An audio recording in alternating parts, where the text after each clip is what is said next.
Gikan diri sa dakbayan sa Subo, maayong gabii kaninyong tanan, Kabisayan ug Mindanao. Kini si James Canoy ug daghan kaayong salamat na kamo naka-timing sa atong programa karon, Real Conversation with James Canoy. Karong gabi una atong hisgutan ang usa sa mga issues karon nga gidiskusyonan dili lamang sa sulod sa panimalay kung dili sa atong mga trabahoan ug bisan asa kita. Adunay mangutana gayud na kanato mahitungod ni aning issues karon o issue karon nga init kaayo diri sa atong nasod. Mao kini ang House Bill 9349, ang pag-legalize sa absolute divorce dinhi sa atong nasod na Pilipinas. Niadtong miaging semana, Mayo 22, 2024, ang ubos bay balaoranan ni pasar sa ikatulo o katapusang pagbasa sa maong balaod. Ang maong balaod nun gipangamahanan ni Albay Representative Edsel Lagman. Absolute divorce sa nasod na Pilipinas. Andam na ba ang Pilipinas sa pag-legalize sa divorce? Nahibalo kita nga ang Pilipinas usa ka Kristiyano nga nasod sa tibuok kalibutan. Ug mao na lang kini pipila ka mga nasod nga nagpabilin nga against sa diborsyo.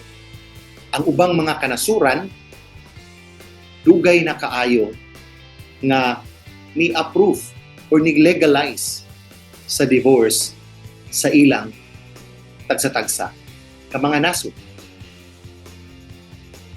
Usa sa mga nasod na dugay na kaayong nag-legalize sa diborsyo mao ang Brazil in 1977, ang Espanya in 1981, ang Argentina in 1987, ang Ireland 1997, ang Chile 2004.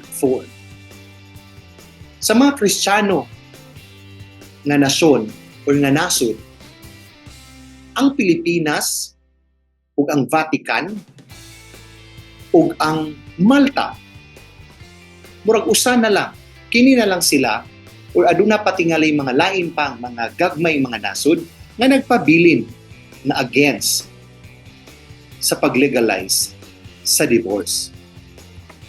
Atong balikan ang nahitabo ni atong Mayo 22 sa miaging semana dito sa Ubos Bay, Balaoranan, kung diin gipasar sa third and final reading ang House Bill 9349 legalizing the absolute divorce bill dinhi sa Pilipinas.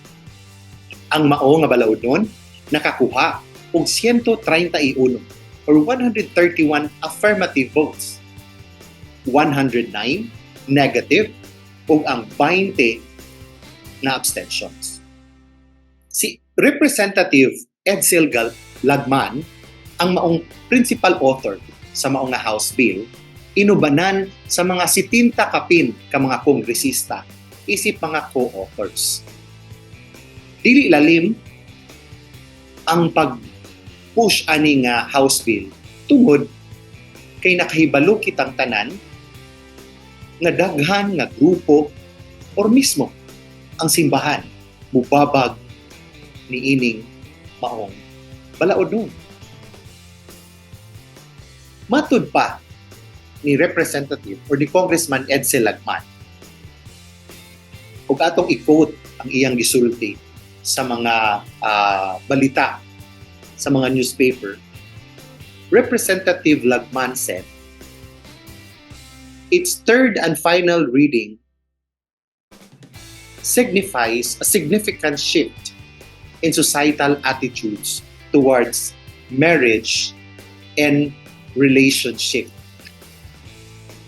In legalizing divorce, the Philippines acknowledges the need to provide options for individuals trapped in unhappy and irreparable marriages. nausay punto ang atong mga authors, no, sa mga kongresista na nag-push yun to legalize divorce din sa Pilipinas. Tungod sa mga problema, tungod sa mga sitwasyon na dili gid nato ikalimot, problema sa pamilya, problema sa kaminyoon, dili lamang dinhi sa Sugbo, kundi sa tibuok Pilipinas. Adunay mga relasyon nga dili na gayud mauli tungod sa nagkadaiyang mga rason. Ang mga rason tungod kay bana mupasakit sa iyang asawa. Ang bana nangita og lain. Ug daghan pa kaayong rason nganong or hinungdan nganong maguba ang pamilya, maguba ang kaminyo.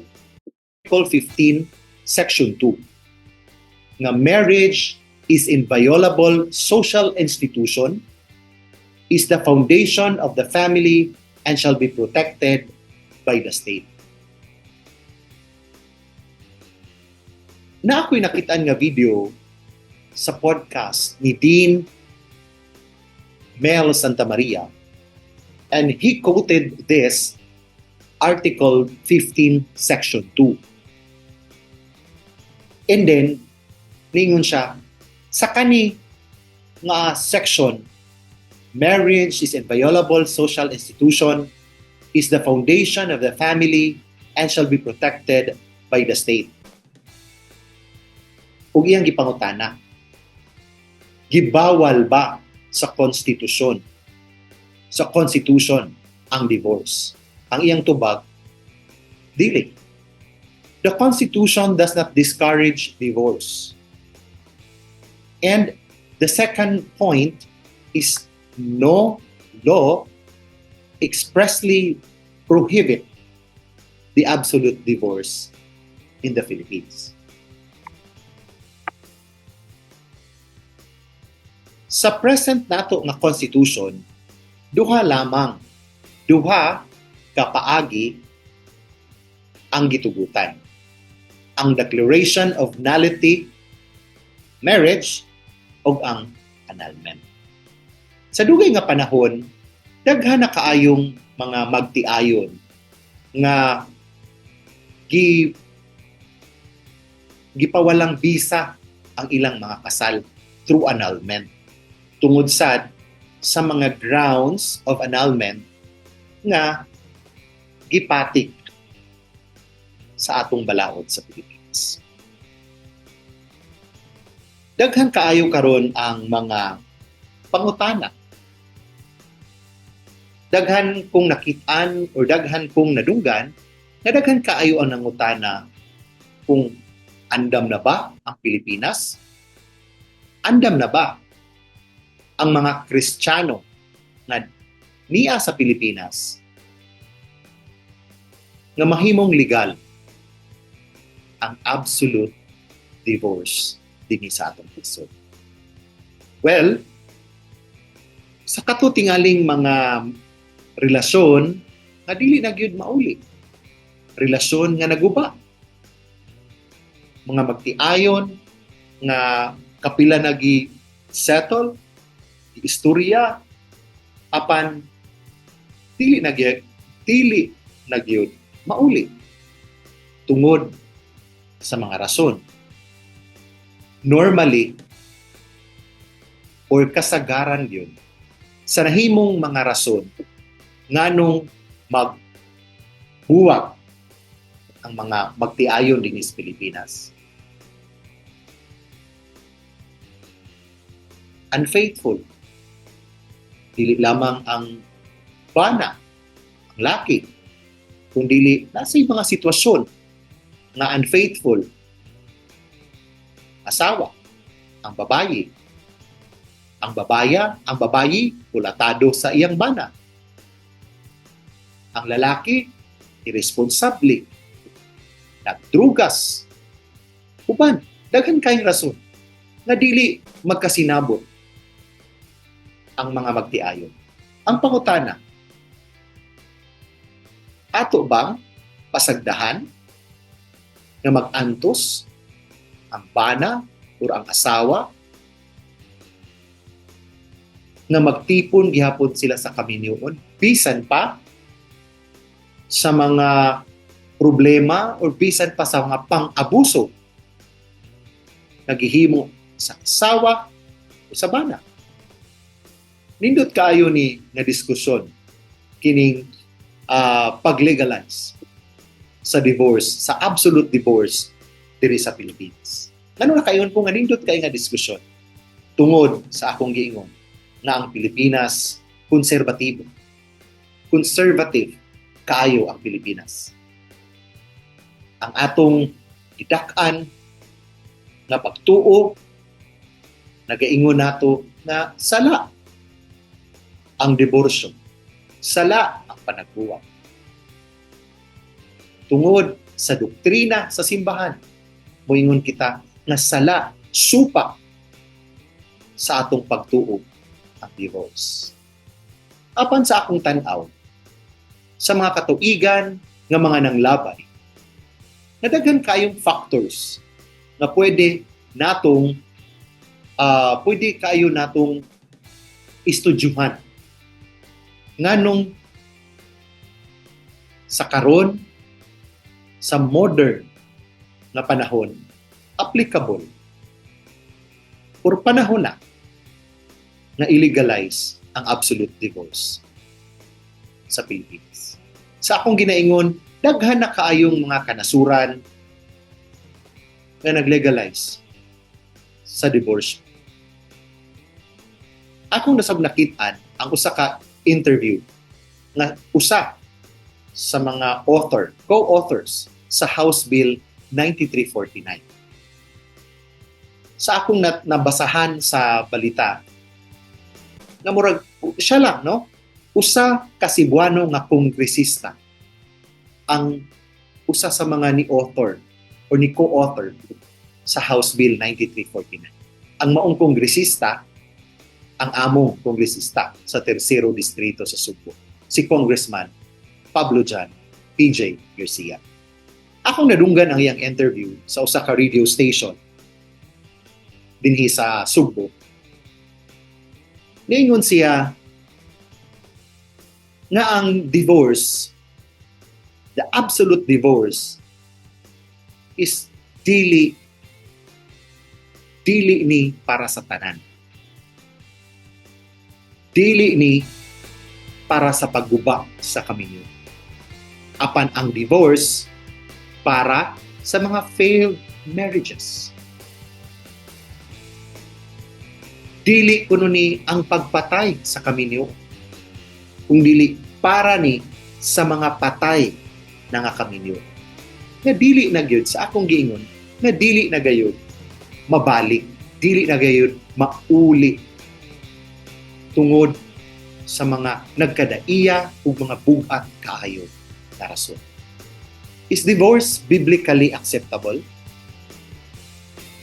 God created marriage as the perfect union between man and a woman, so they could raise a family that is covenant for life. Divorce in the Bible is only considered under the only exceptional circumstance of sexual immorality. Atong tan-awon sa Bible, Matthew 9:6. In Matthew 9:6 niingon, so they are no longer two, but one flesh. Therefore, what God has joined together, let no one separate. Mao ni usa sa mga i-rebat sa atong mga kaigsuunan nga anti-divorce. Nag-ingon Biblia nga ang gi-join, no? Ang giusa sa labawng makagagahon, walay bisag kinsa na makapabuwag kanila. But, in the other chapter, Matthew 5:31, Matthew chapter 5:31 and 32, naingon sa dito, whoever divorces his wife, except on the grounds of porneia or sexual immorality, makes her an adulteress. And whoever marries a divorced woman commits adultery. It's up to the legislative body, it's up to our legislators kining issue, kining balaudnon kung pasar. Ang pag-transmit di ay sa House Bill 9349 dito sa Senado, murag adunay gamayng problema karon, no? Kay na-delay ang pag-transmit sa maong House Bill dito sa Senate tungod sa ni question kung nakakuha ba gyud og majority ang mga kongresista sa ubos bay balauranan. Giklaro sa Secretary General sa House of Representatives nga base sa ilang kwenta nga 131 ang niboto affirmative votes or ni vote for yes, 109 for negative, and 20 abstentions. So, matud pa sa Secretary General nga ang abstentions ni vote either yes or no. So, wala sila yung votar.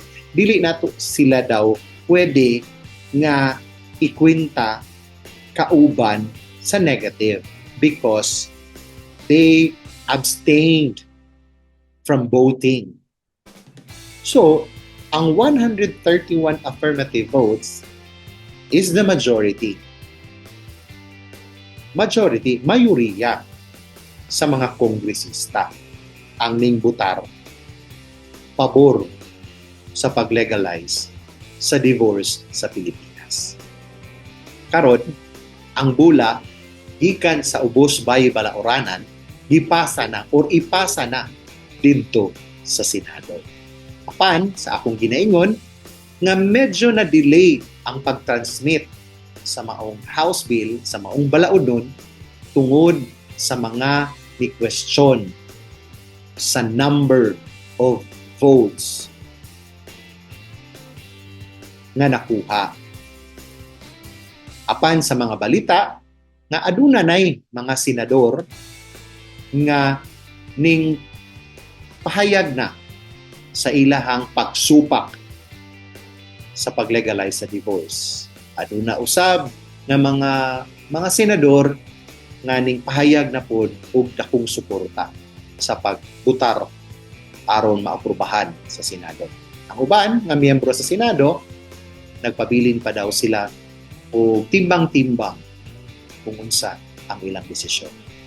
Ang pangutana og mapasar ba ni sa Senado ang House Bill 9349 mao na ang atong hatagan. Inigpasar ani ug pananglitan mo pasar sa Senado, aprubahan sa Senado ang House Bill 9349 ug i-transmit na ni sa Palasyo sa Malacañang para pirmahan ni Presidente Bongbong Marcos. Ang pangutana, pirmahan ba ni Presidente Bongbong Marcos ang maong balaudon? Unsay mahitabo kung ma-legalize na ang divorce sa Pilipinas? Unsay reaksyon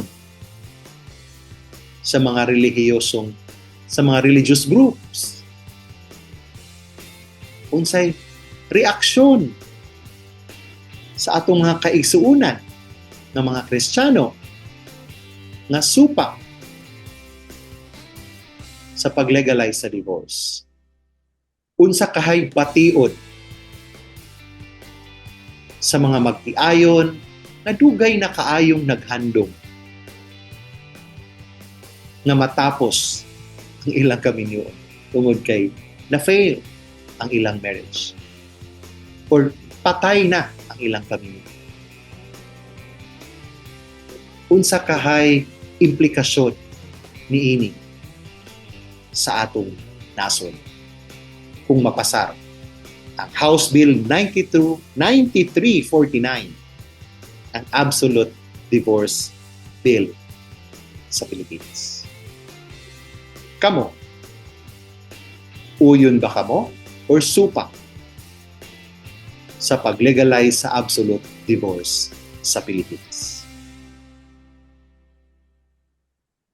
Ato kanang atangan ang mga kalambuan unya sa maong balaod nun kung mupasar or dili sa Senado sa maabot nga mga adlaw. Ug mao kana ang atong panahisgutanan karong gabi. Una, daghan kayong salamat sa inyong panahon nga inyong gihatag diri kanako. Magkita-kita ta sa sunod nga mga higayon. Kini si James Canoy. Ug daghang kayong salamat sa inyong pagtan-aw sa atong programang Real Conversations with James Canoy. Daghang kayong salamat ug maayong gabi. Sugbog, Kabisayan ug Mindanao.